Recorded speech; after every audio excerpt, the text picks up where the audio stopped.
तस्मै श्री गुरवे नमः।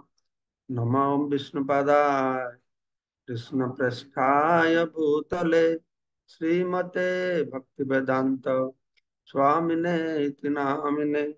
नमस्ते सारस्वती देवे गौरवाणी प्रचारिणे निर्विशेषा शून्यवादी पाश्चात्य देशतारिणे वंशाकल्पतरुभश्च कृपा सिन्धुभैव च पतितानां पावनेभ्यो वैष्णवेभ्यो नमो नमः।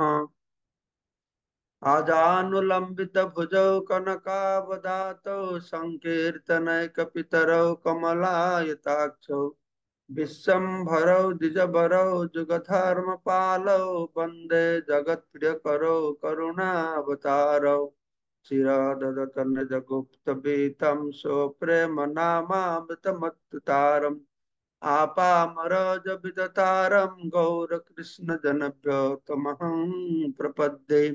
आनन्दलीलामय विग्रहाय हेमावदिव्य छविसुन्दराय तस्मै महाप्रेम रसप्रदाय चैतन्यचन्द्राय नमो नमस्ते। जय श्री कृष्ण चैतन्य प्रभु नित्यानंद श्री अद्वैत गदाधर शिवासादि श्री गौर भक्त वृंद। हरे कृष्णा कृष्ण कृष्ण हरे हरे, हरे राम राम राम हरे हरे। मुखम करोति वाचालं पंगुलं लंघयते कृपातमहं वन्दे परमानन्दमाधवं सुगुणगुणधारिणं नमः ओम विष्णुपादाय श्रीमते जय पताका स्वामिने नाम। हरे कृष्णा। তো আমরা শ্রী চৈতন্য চরিতামৃত থেকে শ্রবণ করছি আদি লীলা সপ্তম পরিচ্ছেদ পঞ্চদশ নিরূপণ সম্পর্কে। সে সম্পর্কে আমরা শ্রবণ করলাম কিভাবে মহাপ্রভু এসেছেন প্রেমর বন্যায় সবাইকে ডুবাবার জন্য। শুধু সবাই মহাপ্রভুর পথ গ্রহণ করলো, কাশীর মায়াবাদীরা আসলো না, এবং তাদেরকে কিভাবে মহাপ্রভু এই প্রেম ভক্তি দেবে তার একটা উপায় করলেন। তিনি যখন বৃন্দাবনে যাচ্ছিলেন তখন কাশীতে অবস্থান করলেন। সেখানে মায়াবতীর অনেক নিন্দামন্দ করছিল, আর ফিরবার সময় তিনি আবার থাকলেন।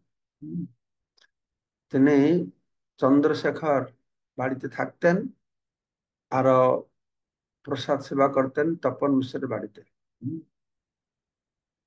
তো তিনি সন্ন্যাসীদের সঙ্গে মিশতেন না। তো সেই সময় সনাতন গোস্বামী এসে পৌঁছেছেন। তো সনাতন গোস্বামী তো জেলে ছিলেন, আগের উপগোস্বামী চলে এসেছিলেন। সনাতন গোস্বামী হুসেন স্যার ওখানে মালদাতে সে জেল এখনো আছে যেখানে সনাতন গোস্বামী থাকতেন। সনাতন গোস্বামী তার প্রাইম মিনিস্টার ছিলেন। তো খুব কায়দা করে, সে সুন্দর বর্ণনা চৈতন্য চরিতামৃতে দেওয়া হয়েছে কি করে কায়দা করে তিনি মুক্ত হয়ে আসে মহাপ্রভুর সঙ্গে বারাণসী বা কাশীতে দেখা করলেন। তো সেই সময়ে তো মহাপ্রভু 2 মাস থেকে তাকে এই ভক্তি শিক্ষা প্রদান করলেন। সনাতন গোসাই আসি তাহাই মিলিলা, তার শিক্ষা লাগি প্রভু 2 মাস রহিলা। তো গুরু শিষ্য পরম্পরা ধারায় চৈতন্য মহাপ্রভু সনাতন গোস্বামীকে শিক্ষাদান করেছিলেন। সনাতন গোস্বামী ছিলেন সংস্কৃত অন্যান্য ভাষায় বিদগ্ধ পণ্ডিত, কিন্তু শ্রী চৈতন্য মহাপ্রভুর কাছে শিক্ষা না পাওয়ার পর্যন্ত বৈষ্ণব আচার সম্বন্ধে তিনি কিছুই লেখেননি। তো আমি কালকে বলেছিলাম যে চৈতন্য শিক্ষামৃত গ্রন্থ আছে, সেখানে যে মহাপ্রভু সনাতন গোস্বামীকে শিক্ষা দিয়েছেন, রূপ শিক্ষা রয়েছে, রায় রামানন্দ সংবাদ রয়েছে, তারপরে মানে আমাদের সার্বভৌম ভট্টাচার্যের সঙ্গে যে আলোচনা হয়েছে, আর এখানে যে আলোচনা হবে প্রকাশানন্দ সরস্বতী, এই সব দিয়ে একটা গ্রন্থ আছে শ্রী চৈতন্য শিক্ষামৃত। তো সনাতন গোস্বামী খুব এক্সপার্ট ছিলেন। বিদগ্ধ পণ্ডিত ছিলেন, সংস্কৃত ভালো জানতেন, কিন্তু ভক্তি সম্পর্কে হ্যাঁ ভালো জানতেন কিনা বলা যাবে না। কিন্তু এখানে প্রভুপাদ যা লিখেছেন, বৈষ্ণব আচার্য সমাজ তিনি কিছু লেখেননি শ্রী চৈতন্য মহাপ্রভু শিক্ষা লাভ না করা পর্যন্ত। শ্রী চৈতন্য মহাপ্রভু উপদেশ অনুসারে তিনি বৈষ্ণব মার্গের পথ প্রদর্শক বিখ্যাত গ্রন্থ হরিভক্তি বিলাস রচনা করেছিলেন। হরিভক্তি বিলাস কেন রচনা করলেন? না, হরিভক্তি বিলাসে নীতি নিয়ম নিষ্ঠা আচার সম্পর্কে বর্ণনা করা হয়েছে। আমাদের কর্মকাণ্ডী যারা রয়েছে, যে বিবাহ কিভাবে হবে, ব্রত কিভাবে হবে, উপবাস কিভাবে হবে, বিভিন্ন অনুষ্ঠান অনুষ্ঠিত হবে, এইগুলোর উপরে মানুষরা সাধারণত বেশি গুরুত্ব দিয়ে থাকে। কিন্তু তারা আহ এটা কর্মকাণ্ড অনুসারে করে, কিন্তু সেই জিনিসটা কিভাবে ভক্তি ভাবে করা যাবে, সেই সুন্দর হরিভক্তি বিলাস গ্রন্থ রচনা করলেন। এই হরিভক্তি বিলাস গ্রন্থে নির্দেশ দেওয়া হয়েছে যে যথার্থ সদ্গুরুর কাছে দীক্ষাপ্রাপ্ত হওয়ার ফলে তৎক্ষণাৎ শ্রী চৈতন্য মহাপ্রভু উপদেশ অনুসারে তিনি বৈষ্ণব মার্গে প্রদর্শক পথ প্রদর্শক তার বিখ্যাত গ্রন্থ হরিভক্তি বিলাস রচনা করেছিলেন।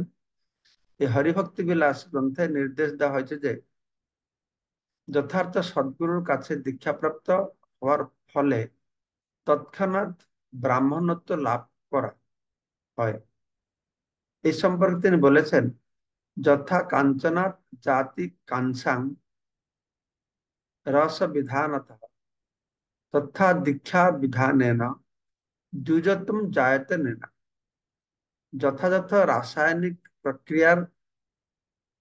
প্রক্রিয়ায় পারদের সঙ্গে মিশ্রণ কাঁসা যেমন সোনায় পরিণত হয়, তেমনই হম যথার্থ সদ্গুরু কাছে দীক্ষিত হয় উপযুক্ত শিক্ষার প্রভাবে মানুষ দ্বিজত্ব প্রাপ্ত হয়। দ্বিজত্ব মানে দ্বিতীয় জন্ম। আমাদের এক জন্ম হয়েছে, আমরা এই জড় শরীরটি এবার গ্রহণ করলাম। আর দ্বিতীয় জন্ম হবে বেদ মাতা, হ্যাঁ, বা গুরু পিতা রূপে আমাদেরকে যখন দীক্ষা দিবেন তখন আমাদের দ্বিতীয় জন্ম হবে। জাতি ব্রাহ্মণেরা কখনো কখনো এর প্রতিরোধ করে, কিন্তু এর বিরুদ্ধে তাদের কোনো উপযুক্ত যুক্তি নাই। আমরা কালকে শ্রবণ করেছিলাম কিভাবে জাতি ব্রাহ্মণেরা অন্য কাউকে উপবীত গ্রহণ করতে দেয় না, কিভাবে বিভিন্ন কারণের রাজনৈতিক কারণে কাকে হয়তো উচ্চ বর্ণের মানুষকে নিচু করে দিয়েছে, এইসব বিভিন্ন গন্ডগোল ছিল সেখানে। ঠিক আছে, তো এর একটা মহাপুরুষ সময় বিরাট পরিবর্তন হলো। হম, তো এখানে প্রভুপাদ বলছেন যে যদিও ব্রাহ্মণরা প্রতিবাদ করে, এর বিরুদ্ধে তাদের কোনো উপযুক্ত যুক্তি নেই। শ্রীকৃষ্ণ এবং তার ভক্তের কৃপায় মানুষের জীবন সম্পূর্ণরূপে পরিবর্তিত হতে পারে। হম, শ্রীমদ্ ভাগবতে জহাতি বন্ধম শুদ্ধন্তি, এই দুটি শব্দ দ্বারা এই তত্ত্ব প্রতিপন্ন করা হয়েছে। জহাতি বন্ধম এর অর্থ হচ্ছে জীব কোন বিশেষ শরীরে আবদ্ধ।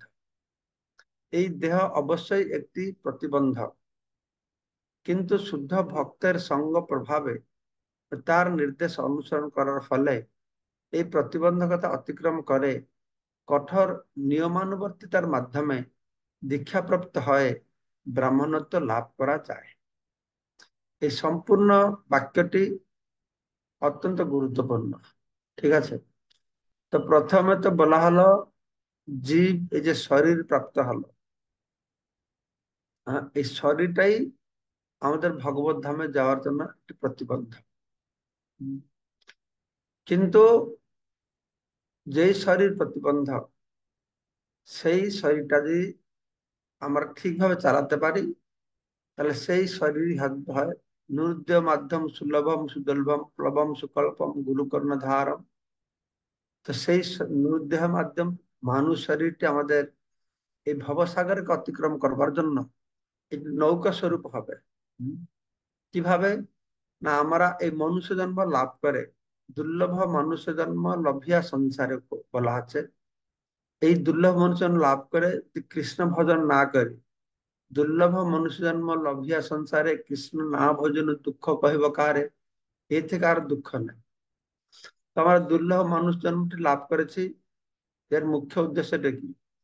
বেদান্ত সূত্রের প্রথম বলা আছে অথাত ব্রহ্ম জিজ্ঞাসা, অর্থাৎ এর পরে, কার পরে? না, আমরা বহু জনে ভ্রমণ করেছি, সেই সমস্ত জনিতে আমরা আহার নিদ্রা ভয় মৈথুনের সুখ ভোগ করেছি, তথাকথিত সুখ ভোগ করেছি। এখন কি করতে হবে? না, ব্রহ্ম জিজ্ঞাসা করতে হবে। যেন সনাতন গোস্বামী যখন মহাপুরুষ সঙ্গে মিলিত হয়েছেন, মহাপ্রভুকে বলছেন, কে আমি কেন আমায় যারে তাপত্রয়, ইহা নাহি জানে কেমনে হিত হয়। মহাপুরুষ সনাতন গোস্বামীর খুব প্রশংসা করেছেন, তুমি মহান পণ্ডিত। সনাতন গোস্বামী বলছেন, না, আমি মহান মূর্খ। কেন? না, কে আমি কেন আমায় যারে তাপত্রয়, আমি কে, কেননা তৃতীয়াপক্লিশ আমি দগ্ধীভূত আছি, ইহা নাহি জানে কেমনে হিত হয়। তাহলে আমরা কিভাবে হিত হবে? তো আমরা জন্ম জন্মান্তরে আমাদের কি জিজ্ঞাসা করেছি? আহার নিদ্রা ভয় মৈথুন কিভাবে পাবো, তার অনুসন্ধান করেছি। তো মানুষ জন্ম পেলে, তো মানুষ শরীর পাওয়ার পরে মানুষ জন্মের সার্থকতা, সফলতা হচ্ছে কখন? না, যদি আমরা ব্রহ্ম জিজ্ঞাসা করি। হ্যাঁ, আহার নিদ্রা ভয় মৈথুনের প্রশ্নের উত্তর পাওয়াটা এই মানুষ মানুষ জীবনের আসল লক্ষ্য নয়। ব্রহ্ম জিজ্ঞাসা করা, ভগবান কে, আমি কে, কোথা থেকে আমি এসেছি, কেন আমি দুঃখ পাচ্ছি, মৃত্যুর পর আমি কোথায় যাব, এই চিন্তা, এই প্রশ্ন যে পর্যন্ত মানুষের হৃদয়ে উদ্রেক হচ্ছে না, তারা আহার নিদ্রা ভয় মৈথুন করে আনন্দে কালাতিপাত করছেন, তাদেরকে মানুষ বলে গ্রহণ করা আছে না, তাদেরকে বলা আছে দ্বিপদ পশু। আহার নিদ্রা ভয় মৈথুনম চ সামান্য পশুভীর নরানা। হম, তাদেরকে পশুভীর নরানা, তাদেরকে পশু বলে বলা হচ্ছে। তো সেই এই ছয়টা প্রতিবন্ধক হলেও এই দুর্লভ শরীর পেয়ে যদি আমরা শুদ্ধ ভক্তের সঙ্গ লাভ করি, হম, তাহলে কি হবে? এই শুদ্ধ লাভ সঙ্গ পেতে হবে, আর তার নির্দেশ পালন করতে হবে। শুধু শুদ্ধ ভক্তের সঙ্গে থাকলে হবে না, নির্দেশ পালন করতে হবে। হ্যাঁ, পালন করলে কি হবে? না, এই যে জড় শরীরটা আমরা পেয়েছি, এটা প্রতিবন্ধক, কিন্তু এই প্রতিবন্ধকতাকে আমরা অতিক্রম করতে পারবো ভক্তের সান্নিধ্যের মাধ্যমে আর কঠোর নিয়মানুবর্তিতার মাধ্যমে। হম, দীক্ষা প্রাপ্ত হবে। কঠোর নিয়মটা কি? এই চারটে নিয়ম প্রভুপাদ বলেছেন। মাংসাহার করবে না, নেশা করবে না, জুয়া খেলবে না, অবৈধ নারী সঙ্গ করবে না, সকালে মঙ্গল আরতি করবে, প্রতিদিন কি শাস্ত্র অধ্যয়ন করবে, ভগবানের বাণী প্রচার করবে। এই হলো নিয়মানুবর্তিতা। হুম, তারপরে সে দীক্ষা প্রাপ্ত হয়, ব্রাহ্মণত্ব প্রাপ্ত হবে। হরিনাম দীক্ষা হবে, তারপরে ব্রাহ্মণ দীক্ষা পাবে। ঠিক আছে। শ্রীল যুব গোস্বামী উল্লেখ করেছেন কিভাবে শুদ্ধ ভক্তের সঙ্গের প্রভাবে আব্রাহ্মণ ব্রাহ্মণে পরিণত হতে পারে। যুব গোস্বামী বলছেন, হ্যাঁ, যে আব্রাহ্মণ, আব্রাহ্মণ মানে কি? চান্ডাল থেকে শুরু করে ব্রাহ্মণ পর্যন্ত সবাই ব্রাহ্মণে পরিণত। আসলে ব্রাহ্মণরা যখন জন্ম হয় তারা ব্রাহ্মণ নয়, তারা ব্রাহ্মণ হলে তাদের দ্বিজত্ব প্রাপ্ত হবে, তখন তারা আসল ব্রাহ্মণ হবে। তো সেই দ্বিজত্ব যে প্রাপ্ত হবে ব্রাহ্মণ হবে, সে ব্রাহ্মণ বংশ হয়তো জন্ম লাভ করেছে, ব্রাহ্মণ সম্পর্কে কোনো জ্ঞানে নেই, ব্রহ্ম জ্ঞান নেই, কিছু নেই, পৈতা লাগাচ্ছে, সে একরকম ব্রাহ্মণ হবে। যদি ব্রাহ্মণের জন্ম হয়েছে সেটা বৈশিষ্ট্য আছে। তারপর যদি সে দ্বিজত্ব প্রাপ্ত হয়, যে ব্রহ্ম জ্ঞান লাভ করে দীক্ষা গ্রহণ করলো, সে আরো ভালো হবে। তো এইভাবে একটা কথা বলা হচ্ছে। হ্যাঁ, প্রভু বিষ্ণবে নমঃ। শ্রী বিষ্ণু অতই শক্তিশালী যে তিনি তার ইচ্ছা অনুসারে যা ইচ্ছা তাই করতে পারেন। তাই বিষ্ণুর পক্ষে সদ্গুরুর সুদক্ষ পরিচালনায় পরিচালিত ভক্তের দেহকে অনায়াসে পরিবর্তন করা সম্ভব। অর্থাৎ এই শরীর যদি কেউ শূদ্র কুলে জন্ম লাভ করে থাকে, সেই শরীরকে ব্রাহ্মণতে পরিণত করা যেত। আমরা কয়েকটি দৃষ্টান্ত শ্রবণ করলাম। হ্যাঁ, পূর্ব তাৎপর্য বলা হয়েছে যে পূর্ব পূর্ব সময় কিভাবে তারা শূদ্র পরিবার ক্ষত্রিয় পরিবার থেকে এসেছেন আমাদের আচার্যরা, তারাও উপবীত গ্রহণ করে মানুষকে ব্রাহ্মণ দীক্ষা দিয়েছেন। পরবর্তী সময়ে ছিল ভক্তিসিদ্ধান্ত ঠাকুর প্রভুপাদ, তিনি তো ফলাও করে সর্বত্রই মানুষকে ব্রাহ্মণ দীক্ষা ইন্ট্রোডিউস করেছেন। তারে শিক্ষাইলা সব বৈষ্ণবের ধর্ম, ভাগবত আদি শাস্ত্রের যত গূঢ় মর্ম। এই 2 মাস বনারসে বা কাশিতে যে সনাতন গোস্বামী মহাপ্রভুর সঙ্গে থাকলেন, সেই সময় শ্রীমান চৈতন্য মহাপ্রভু সনাতন গোস্বামীকে ভাগবত আদি শাস্ত্রের গূঢ় মর্ম বর্ণনা করে বললেন এবং বৈষ্ণব ধর্ম সম্পর্কে শিক্ষাদান করলেন। মধ্য লীলায় এই সনাতন শিক্ষা রয়েছে, রূপ শিক্ষা রয়েছে। আমরা সুন্দর সে শিক্ষা শ্রবণ করব। সেই শিক্ষা লাভ করলে আমাদের বিভিন্ন প্রকার সন্দেহ দূরীভূত হবে। আমরা আরো ধর্ম সম্পর্কে, ভগবান সম্পর্কে, ভক্তি সম্পর্কে আমাদের দৃঢ়তা বাড়বে, নিশ্চয়তা বাড়বে। আর আমাদের আরো সুস্পষ্ট হবে, ধারণাগুলো সুস্পষ্ট হবে। হ্যাঁ, মহাপ্রভু এই সমস্ত কিছু আইডিয়া দিয়েছেন। তারপরে এই সমস্ত গোস্বামী গিয়ে আরো বহু শাস্ত্র অধ্যয়ন করেছেন। নানা শাস্ত্র বিচারণায় নিপুণ সদ্ধর্ম সংস্থাপক তারা সদ্ধর্মকে স্থাপন করেছে। তাৎপর্য পরস্পরার ধারায়, গুরু পরম্পরায় সদ্গুরু শিক্ষা অবশ্যই বৈদিক শাস্ত্রের ভিত্তিতে প্রতিষ্ঠিত। এই যে শিক্ষাটা আসছে এটা গুরু পরম্পরায় আসছে। গীতায় বলা হলো এবং পরম্পরা প্রাপ্ত ইমম রাজস্ব বিদুহু। বৈদিক শিক্ষা গুরু পরম্পরায় গ্রহণ করতে হবে। যদি গাছের উপরে কেউ আম, পাকা আম পাড়তে গিয়েছে, যদি সেই পাকা আম পেড়ে মাটিতে ফেলে দেবে, তো নিচে যে থাকবে সেটা ফাটা আম পাবে, আমটা নষ্ট হয়ে যাবে। কিন্তু উপরে যে আমটা পারবে, যদি সে ডালে আরটা নিচে বসে আছে লোক তার হাতে দেবে, তার নিচে আরেকটা লোক বসে তার হাতে দেবে, তার নিচে আরেকটা লোক বসে তার হাতে দেবে, তাহলে নিচের লোকটা কি হবে? অক্ষত অবস্থায় সে ফলটিকে লাভ করবে। ঠিক সেই রকম হয় সদ্গুরু এবং পরম্পরা প্রাপ্তম, পরম্পরা ক্রম আমনায় প্রাহাতত্বম হরিনিহ পরমম। আমনায়, হ্যাঁ, আমনায় প্রাহাতত্বম, এই ভগবত তত্ত্ব, ভগবান সম্পর্কে শিক্ষা, এটা আমনায় মানে পরম্পরা ক্রমে এসেছে।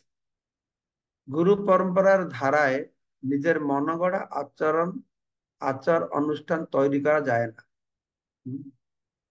সদ্গুরুর কাছে যেটি গ্রহণ করবে সেই নির্দেশ সেটা পালন করবে। শ্রী চৈতন্য মহাপ্রভুর অনুগামী বহু তথাকথিত বৈষ্ণব সম্প্রদায় রয়েছে, যেগুলি যথাযথভাবে শাস্ত্র সিদ্ধান্ত অনুসরণ করে না। তাই তাদের বলা হয় অপসম্প্রদায়, যার অর্থ হচ্ছে সম্প্রদায় বহির্ভূত।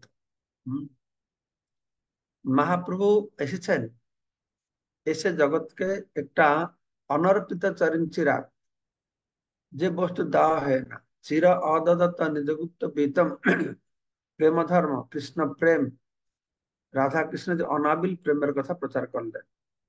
দুর্ভাগ্যবশত মহাপ্রভু চলে যাওয়ার পরে তো মহাপ্রভু অনুগামীদের মধ্যে কিছু কিছু মহাপ্রভু অনুগামী কিন্তু মহাপ্রভুর নির্দেশকে শিক্ষাকে ঠিকভাবে তারা পালন করলো না। মহাপ্রভুকে দেখিয়ে তারা অপসম্প্রদায় সৃষ্টি করলো। মহাপ্রভু আরাধনা করছে, তার শিক্ষাকে গ্রহণ করছে। তো এইরকম অপসম্প্রদায় সৃষ্টি হলো, যারা সৎ সম্প্রদায়ের বহির্ভূত। আমাদের 4টে সৎ সম্প্রদায় রয়েছে। মাধ্য সম্প্রদায়, তারপরে রামানুজ সম্প্রদায়, হ্যাঁ, তারপরে যেটাকে বলা হয় শ্রী সম্প্রদায়, নিম্বার্ক বিষ্ণু স্বামী। আর আমাদের হচ্ছে ব্রহ্ম মাধ্য গৌড়ীয় সম্প্রদায়। আমরা আসছি। তো এই 13টা আছে অপসম্প্রদায়। তারা হচ্ছে কে আউল, বাউল, কর্তা ভাজা, নেড়া, তরপেশ, সাই, সহজিয়া, ছকিভেকি, স্মার্ত, জাত গোসাই, অতিবড়ি, চূড়াধারী, গৌরাঙ্গ নাগের। শ্রী চৈতন্য মহাপ্রভুর পরম্পরায় নিষ্ঠাভাবে অনুসরণ করতে হলে এই সমস্ত অপসম্প্রদায়ের সঙ্গ ত্যাগ করা উচিত। এই প্রত্যেকটা অপসম্প্রদায়ের লোক তাদের শিক্ষা কি, দর্শন কি, বেশ পোশাক কি, এগুলো আমি জানি না, কিন্তু এরা মহাপুরুষ শিক্ষাকে যথাযথ পালন করে না। তাই আমরা যদি মহাপ্রভু অনুগামী হয়ে থাকতে চাইছি, তাহলে এদের থেকে দূরে থাকতে হবে। ঠিক আছে, এটা খুব ইম্পর্টেন্ট। যেরকম মায়াবাদীদেরকে দূরে থাকতে হবে, সেরকম এই সহজাতের থেকে দূরে থাকতে হবে। গুরু মহারাজ বলছিলেন এরা এদের এরা মায়াবাদীকে আরো ডেঞ্জারাস এই জন্য, মায়াবাদীকে দেখলে আমরা বুঝতে পারবো এই মায়াবাদী, বা আমি দূরে থাকবো। কিন্তু এরা দেখলে বুঝতে পারবেন, দেখলে মনে হয় পরম ভক্ত, পরম বৈষ্ণব, হ্যাঁ, কিন্তু তাদের শিক্ষা, তাদের দীক্ষা, তাদের আম, যে যে সাধনা প্রণালী, এই সবগুলি কিন্তু অন্য রকমের আছে, সেজন্য সতর্ক থাকতে হবে। ঠিক আছে, সদ্গুরু তত্ত্বাবধানে শিক্ষা লাভ না করলে বৈদিক শাস্ত্রতত্ত্ব হৃদয়ঙ্গম করা যায় না।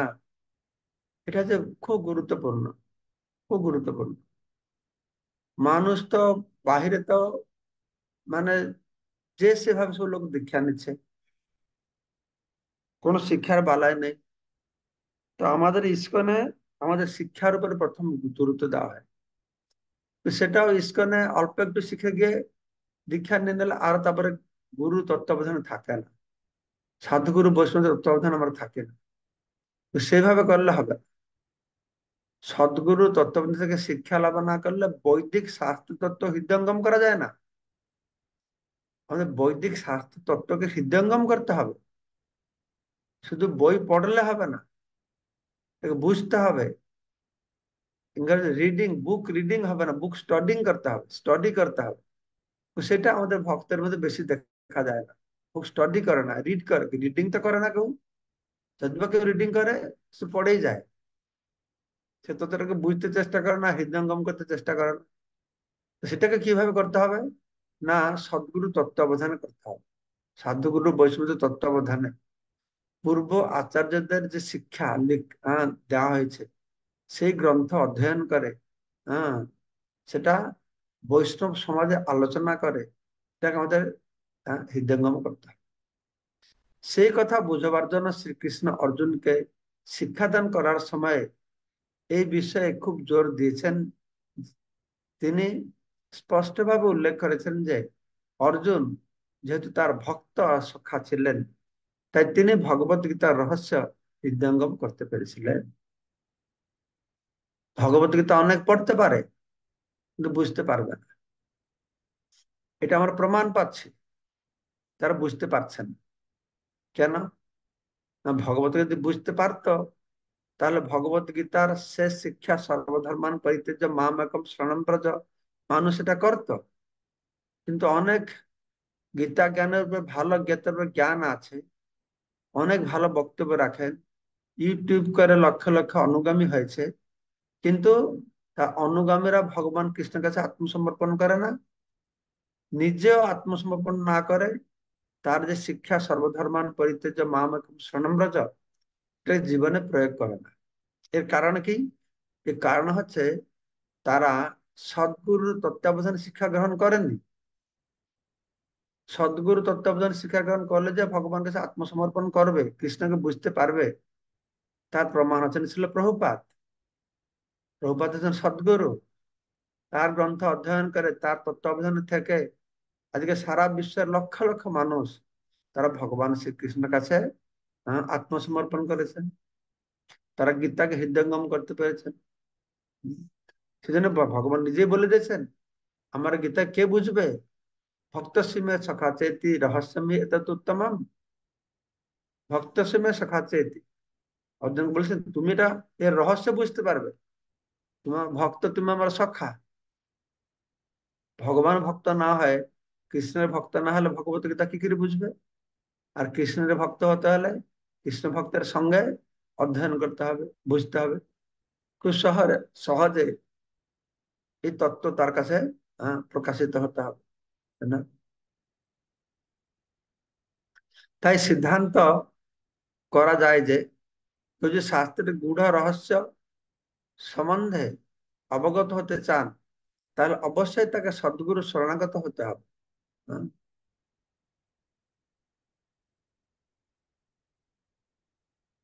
সধাবনত চিত্তে শ্রী মুখ নিঃসৃত বাণী শ্রবণ করতে হবে এবং সেবার দ্বারা তাকে সন্তুষ্ট করতে হবে। ভগবত গীতা বলেছেন, তদ্বিধি প্রণিপাতন পরিপ্রশ্ন সেবয়া উপদেक्षन्ति ते ज्ञानम ज्ञानिनः तत्त्वदर्शिनः। তো প্রণিপাত করে, বিনম্রতার সঙ্গে প্রশ্ন জিজ্ঞাসা করে, তার সেবা করে, তার কাছে শ্রবণ করে, হ্যাঁ, এইরকম ব্যক্তি কাছে সদ্গুরু কি করবে? সেই দিব্য জ্ঞান প্রকাশ করবে। শ্বেতসাত্তর উপনিষদে বলা হয়েছে যে তাহলে কেবল আত্মজ্ঞান দ্বারা হৃদয় হৃদয়ে প্রকাশিত হবে। তাহলে মানে যদি আমরা সদ্গুরুর মুখানুসৃত বাণী শ্রবণ করি, তাহলে শাস্ত্র জ্ঞান হৃদয়ে প্রকাশিত হবে। তো বেদে বা শ্বেতসাত্তর উপনিষদে বলা হয়েছে, যস্য দেবে পরাভক্তি। বেদে উপনিষদে ভক্তির কথা বেশি বলা হয় না, 96% কর্মকাণ্ড আছে, জ্ঞানের কথা বলা হয়েছে। কয়েকটি শ্লোক এই ভক্তি শব্দ ব্যবহার করা হয়েছে, তার মধ্যে এই একটি, যস্য দেবে পরাভক্তি যথা দেবে তথা গুরু तस्यैते कथिते अर्थ प्रकाशन्ते महात्मनः। परमेश्वर भगवान और गुरुदेवेर प्रति অবিচলিত নিষ্ঠা রয়েছে, হ্যাঁ, তার কাছে শাস্ত্রের নিগূঢ় তত্ত্ব প্রকাশিত হবে। যস্য মানে যার, যস্য দেবে পরাভক্তি, ভগবান প্রতি যেরকম পরম ভক্তি রয়েছে, যস্য দেবে যথা দেবে তথা গুরু, যেভাবে ভগবান প্রতি সেরকম গুরুর প্রতি পরম ভক্তি রয়েছে, তাহলে কি হবে না? অর্থ প্রকাশনতে মহাত্মা, তার কাছে এই শাস্ত্রের অর্থ প্রকাশিত হবে। শ্রীল নরোত্তম দাস ঠাকুর উপদেশ দিয়েছেন, সাধু শাস্ত্র গুরু বাক্য চিত্ততে করিয়া ঐক্য বা হৃদয়ে করিয়া ঐক্য, তাহলে আমরা ভগবত কথা ঠিকভাবে বুঝতে পারবো। সাধু শাস্ত্র গুরু, সাধুর কথা, শাস্ত্র কথা, গুরু কথা, তিনটে এক হতে হবে।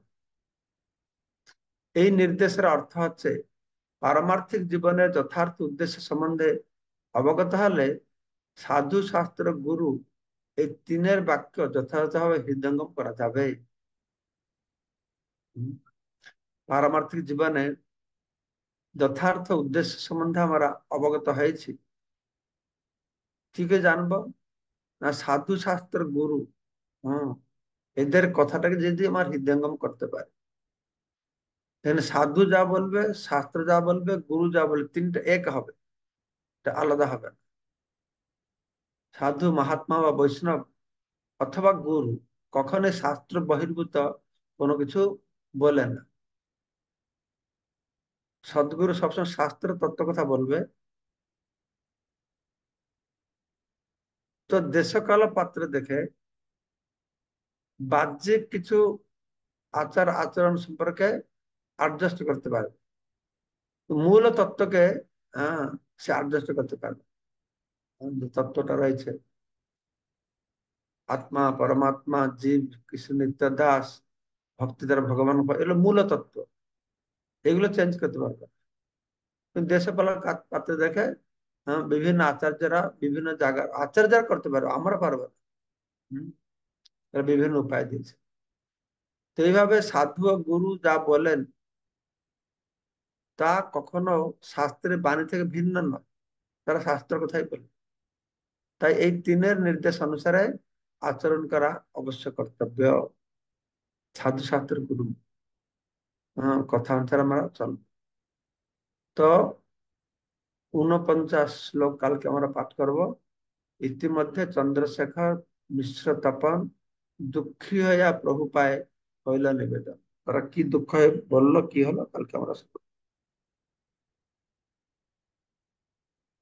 আমি পুরী আসলাম, কিন্তু ঠান্ডায় প্রচুর ঠান্ডা, এসিতে এসেছি, আর প্রচন্ড গরম, ঠান্ডা, তাই না কি হবে, আমার শরীরটা একটু খারাপ খারাপ দিকে যাচ্ছে।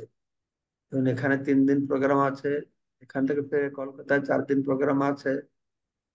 তারপরে পরে আমি একটু যাবো ট্রাইবাল এরিয়াতে, দেখি কি করা যায়। আচ্ছা, প্রশ্ন কি যদি থাকে, একটা দুটো প্রশ্ন। হরে কৃষ্ণ মহারাজ, ধন্যবাদ, প্রণাম। মহারাজ, এই যে উম, ব্রাহ্মণের গুণগুলি অর্জন করার পর তা ব্রাহ্মণ দীক্ষা হবে, না ব্রাহ্মণ দীক্ষা হলে হরে কৃষ্ণ তারপর? মঙ্গলময় বাবু, আপনাকে শোনা যাচ্ছে না কিছু? মহারাজ, ধন্যবাদ।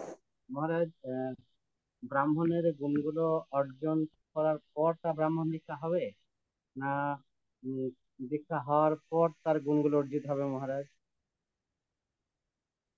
নিয়ম অনুসারে ব্রাহ্মণ দীক্ষা অর্জন করতে হবে, ব্রাহ্মণ অর্জন করতে হবে। হরিবল, এটার আওয়াজ হচ্ছে।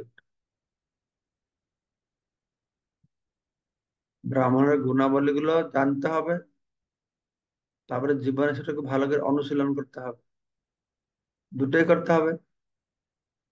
হ্যাঁ, দীক্ষার পরেও সে গুণাবলী গুলো আরো দৃঢ় করতে হবে। দীক্ষার পরে সে গুণাবলী গুলো যদি আমরা যদি না প্রকাশ করতে পারি, তাহলে ব্রাহ্মণ থেকে আর ফল আমরা বেশি পাবো না। ঠিক আছে? তো ব্যাপার হচ্ছে, এখন বৈষ্ণবদের কাছে, আমরা তো ব্রাহ্মণ নেই, বৈষ্ণবের ক্ষেত্রে নেই, আমরা কৃষ্ণের দাস। কিন্তু ব্রাহ্মণ গুরু মহারাজ তো বলছেন যে ভগবত ধামে যেতে হলে ব্রাহ্মণ দীক্ষা দরকার নেই, হরিনামের মাধ্যমে ভগবত ধামে যাবে। তো ব্রাহ্মণ দীক্ষা নিলে, ব্রাহ্মণের নিষ্ঠা পালন করলে এটা ভক্তিকে তারা সাহায্য করে। হ্যাঁ, বিগ্রহ উপাসনা করা এইসব থেকে সাহায্য করতে। আর ব্রাহ্মণের যে গুণাবলী লেখা হয়েছে, সেগুলো জানি না আমরা যারা ব্রাহ্মণ দীক্ষা নিয়েছি কার মধ্যে সে সমস্ত গুণাবলী আছে। যারা ব্রাহ্মণ করে জন্ম হয়েছে সেই সমস্ত গুণাবলী বা কার মধ্যে আছে, এটা বড় বলা মুশকিল। তো যতটা পারি নিয়ম নিষ্ঠার মধ্যে আমাদের থাকা ভালো। ঠিক আছে? তো ব্রুনেশ গৌর প্রভু বলো। হরে কৃষ্ণ, দণ্ডবত প্রণাম মহারাজ। মহারাজ, সদ্গুরু ধারায় দীক্ষা না নিলে বৈদিক শাস্ত্র আর কি শিক্ষা গ্রহণ করা যায় না এবং উপলব্ধি করা যায় না।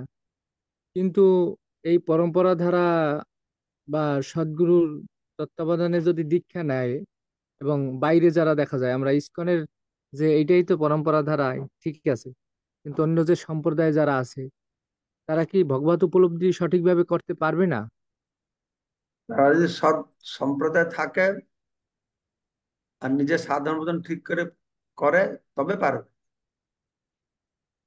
সৎ সম্প্রদায় থাকলে যে হয়ে যাবে তা না।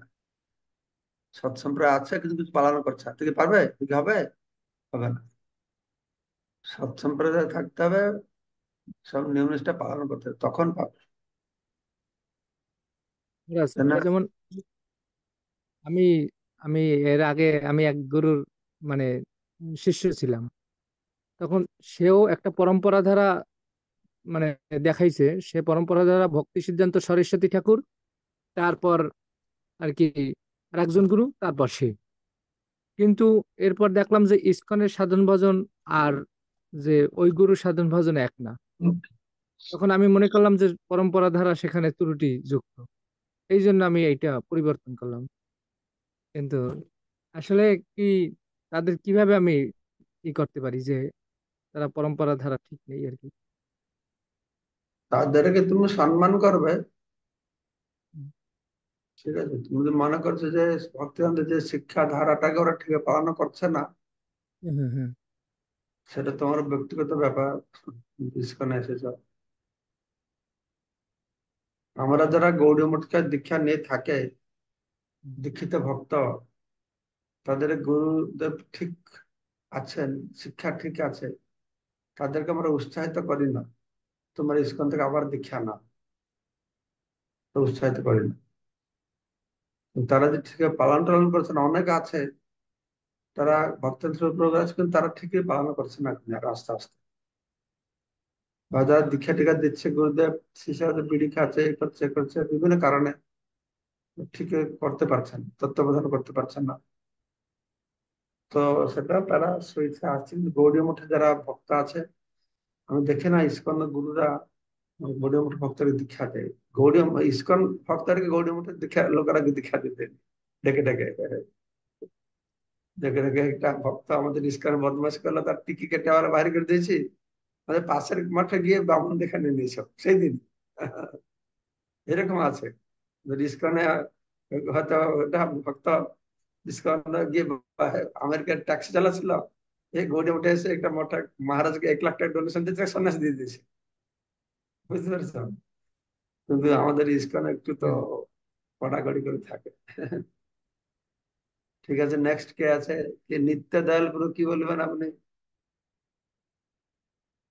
অনেক দিন পরে দয়াল নিত্য দয়াল প্রভুকে দেখা যাচ্ছে, নিতাই দয়াল প্রভুকে। বলুন নিত্য দয়াল প্রভু।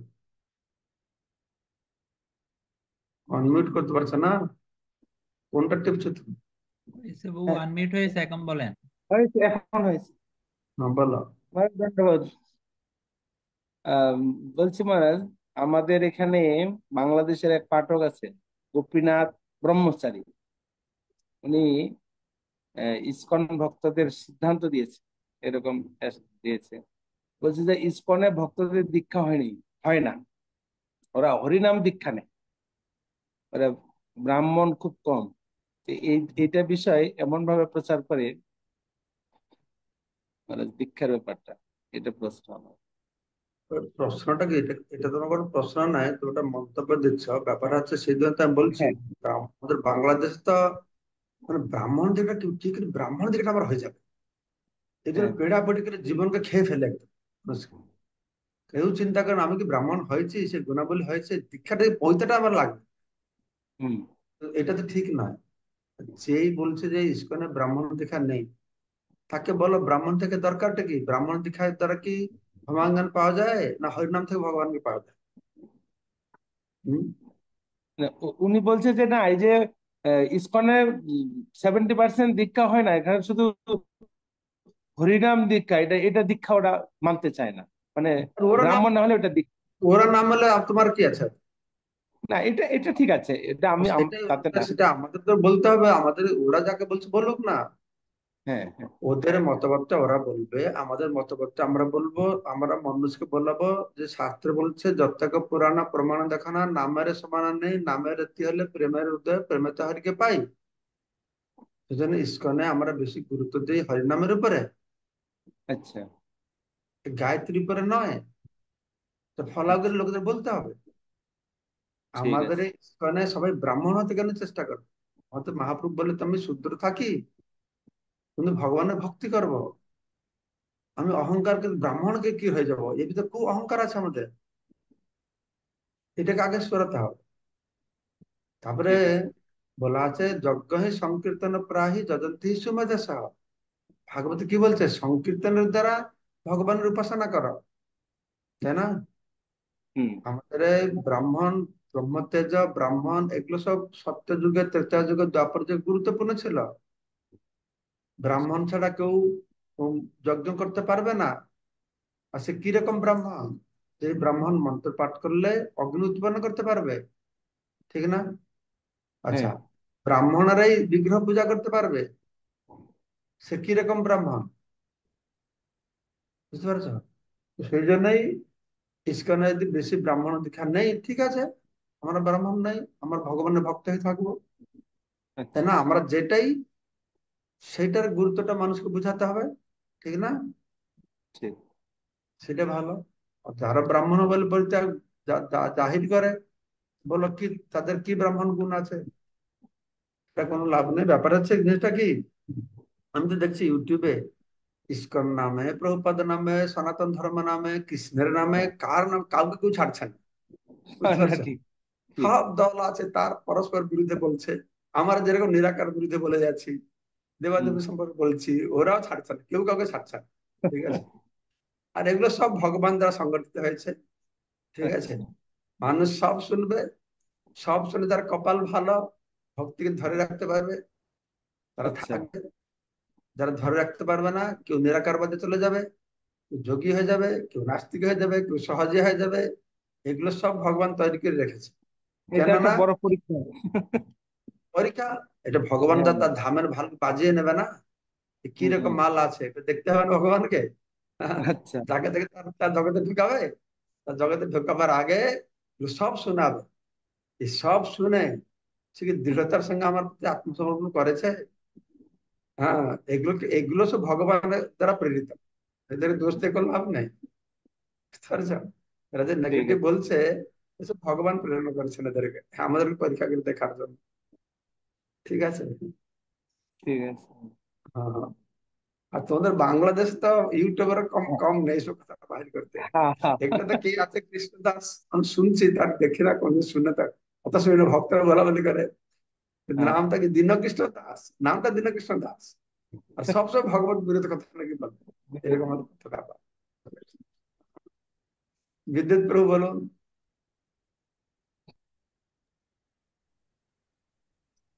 হরে কৃষ্ণ, ধন্যবাদ, প্রণাম মহারাজ, আপনার শ্রীচরণে। সুন্দর আলোচনা আজকে হয়েছে মহারাজ।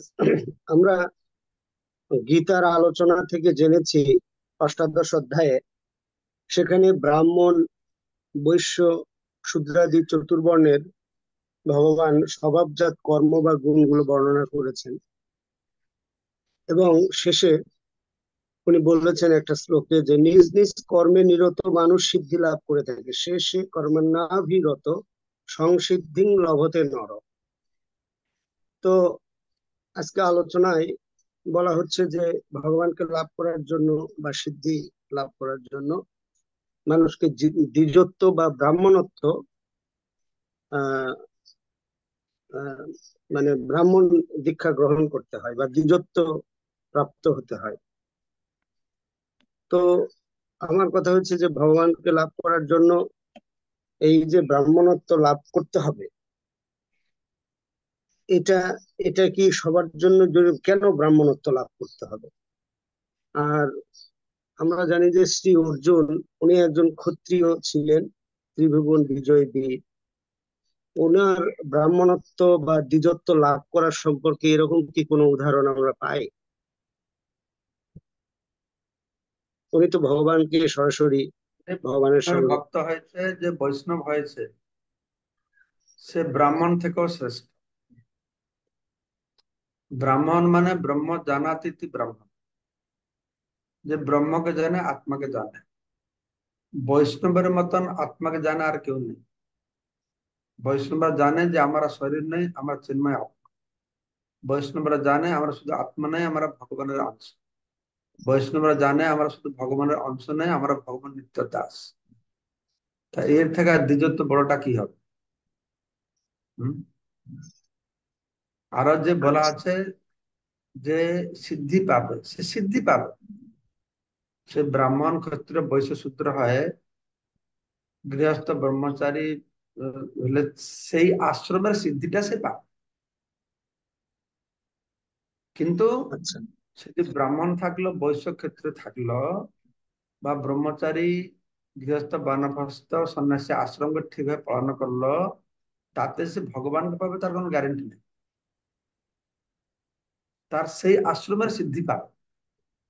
সেজন্য বলা আছে আচ্ছা, ধর্ম সুনিশ্চিত পুঞ্চ বিশ্বক্ষণ কথা সুজ ন উৎপাদয়তে যদিরতি শ্রম এবহি কেবল। সে স্বধর্মকে ঠিকভাবে পালন করছে, কিন্তু ভগবানের কথা তার রতি নেই, তাহলে শ্রম এবহি কেবল। ঠিক আছে।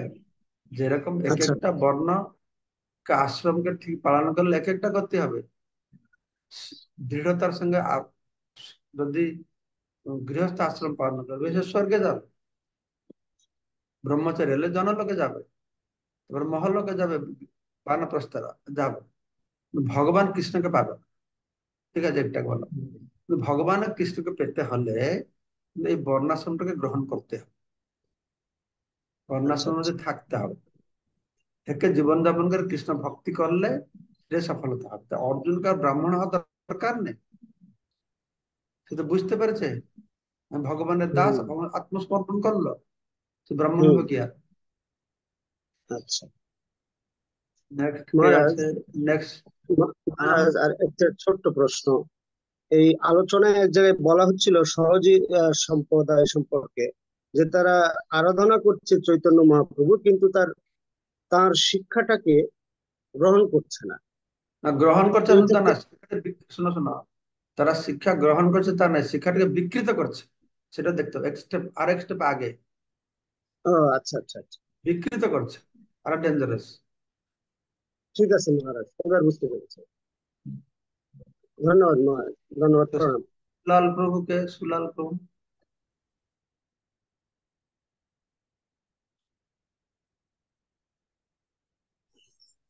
হরে কৃষ্ণ মহারাজ, আপনার শ্রী চরণে দণ্ডবত প্রণাম জানিয়ে আমার যেটা আমার যেটা জানার বিষয় মহারাজ, সেটা হচ্ছে যে এই যে দীক্ষা নিয়ে বলা হলো, তাহলে দীক্ষা স্তর কি এরকম? হরিনাম দীক্ষা, তারপরে একটা দীক্ষা, তারপরে হচ্ছে ব্রাহ্মণ দীক্ষা, তারপরে সন্ন্যাস দীক্ষা।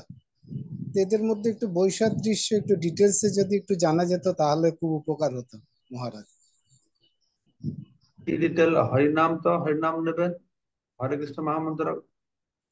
হ্যাঁ, ব্রাহ্মণ দীক্ষা হলে গায়ত্রী মন্ত্র আছে, ব্রহ্ম গায়ত্রী আছে, কাম হুম, গায়ত্রী আছে, গৌর গায়ত্রী আছে, গুরু গায়ত্রী আছে, কৃষ্ণ গায়ত্রী আছে।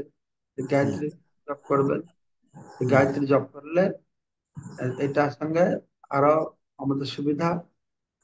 তারপরে যদি কেউ সন্ন্যাস নিতে চায় তবে সন্ন্যাস নেবে। ঠিক। সন্ন্যাস পরে আবার পরমহংস স্তর আছে, সেরকম বেশি কেউ লোক নেই আমাদের পর্যন্ত। হ্যাঁ, যারা একদম পরমহংস স্তরে, বাবাজি স্তরে গিয়ে ভজন করে, একটা স্তর আছে। হরে কৃষ্ণ, তারপরে অসংখ্য ধন্যবাদ মহারাজ। কি আছে? সুভাষিনী মাতাজি, না, ভক্তের ভগবান আগে বলুন, সুভাষিনী মাতাজি লাস্টে। আর সুভাষিনী মাতাজি আপনি প্রশ্ন ডাইরেক্টলি করবে না, প্রশ্নটা ডাইরেক্ট প্রশ্ন করুন, আর তা আগে কিছু বলা দরকার নেই। বলুন তাহলে সুভাষিনী মাতাজি, প্রশ্নটা ডাইরেক্ট প্রশ্ন। ধন্যবাদ, প্রণাম আপনার শ্রী চরণে। অমৃতময় ক্লাসের জন্য ধন্যবাদ। মহারাজ, রিড করা আর স্টাডি করার মধ্যে কি কি পার্থক্য আছে মহারাজ? হরে কৃষ্ণ। রিড করা মানে আপনি পড়ছেন, হ্যাঁ। স্টাডি করা মানে পড়ে বুঝছেন, নোট করছেন, দেখছেন, মনে রাখছেন, এটা অধ্যবসায় করছেন। একটা পড়া, একটা অধ্যবসায় করা, অধ্যয়ন করা। বই পড়া একটা, বই অধ্যয়ন করা একটা। এটা যে পার্থক্য, রিডিং আর স্টাডি। ঠিক আছে। ধন্যবাদ মহারাজ। হরে কৃষ্ণ, আপনার চরণে কোটি কোটি প্রণাম। ভক্তের ভগবান কি বলছেন?